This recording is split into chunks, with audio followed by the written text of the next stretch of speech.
Hello everyone. Okay, here we are with the Galaxy Note 2 hardware. This is Samsung's latest and greatest phone.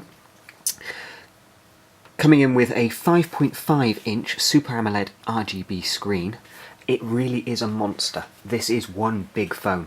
Compared to something like the Galaxy S3 or the iPhone 5, you're really going to notice the size of this phone.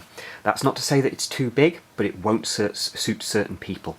You're going to find it just too difficult to hold in your hands, I'm afraid, for a long period of time.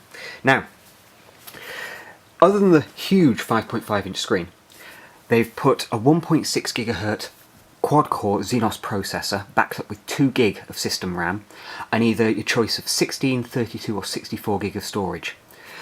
This is a big, beefy phone. A 1.6 GHz processor, quad-core, it absolutely flies for gaming. And for practically anything else you can throw at it as well, for that matter.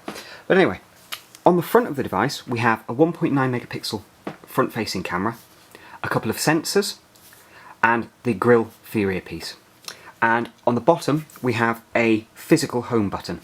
I know a lot of people prefer the soft buttons as dictated by Google for Jelly Bean. It does make a bit of a difference having a physical home button there though, because you've got double click options, long press, etc., which just seem to feel a little bit more solid. Using soft touch buttons on the Nexus 7 or the Galaxy Nexus, sometimes it just doesn't feel right. Having that physical button there does make a bit of a difference. The side of the phone is very, very thin. It's about the same thickness as the Galaxy S3 and so feels good in the hand. If you've got big hands, you'll be more than comfortable holding this device. The tapered edges, again, really aid to the feeling that it's sitting comfortably in your hand and actually sitting within the palm of your hand properly, not kind of just raised up on the edges or anything like that. It makes for a very pleasurable holding experience. On the left-hand side of the device are the volume rockers. Volume up, volume down. On the other side of the device is your power button, which for my liking is a little bit on the small side maybe. And also just on this edge here, you can see the back cover pop. Get your fingernail or something into the corner of there and pop. The back cover is a little bit on the stiff side. On the top of the device, you have your 3.5mm headphone jack and a small noise cancelling microphone. And on the bottom of the device, the micro USB and another noise cancelling microphone.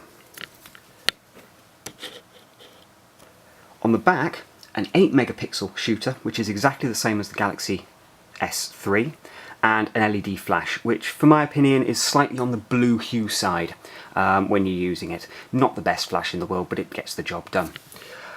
At the bottom of the device is your speaker grill, which is actually covered over by more than 50% with a small piece of plastic effectively in the back cover. A little bit of an odd design decision there, but this speaker is very, very loud anyway. Certainly much louder than the S3, probably around twice the size of the S3, although it is buried in the plastic. And then we have the S Pen, which is available at the bottom of the device, and this provides touch control using a pen stylus device. It's actually a digital stylus, meaning that it's actually communicating with the phone simultaneously. We'll get onto those features in another part of the review. Inside the back cover of the device, we have a very, very large 31 milliamp battery. That's going to be driving the device for a good 2 days on standby general usage. So if you're just checking your email, playing the odd game and so on, 2 days is very viable out of this battery. However, if you're really hammering your phone, making lots of phone calls, Wi-Fi turned on, GPS, really running that screen at the highest brightness settings, then about a day out of the battery is what you're going to get. But for a device of this size, running a 5.5 inch screen, that's still pretty spectacular, it has to be said.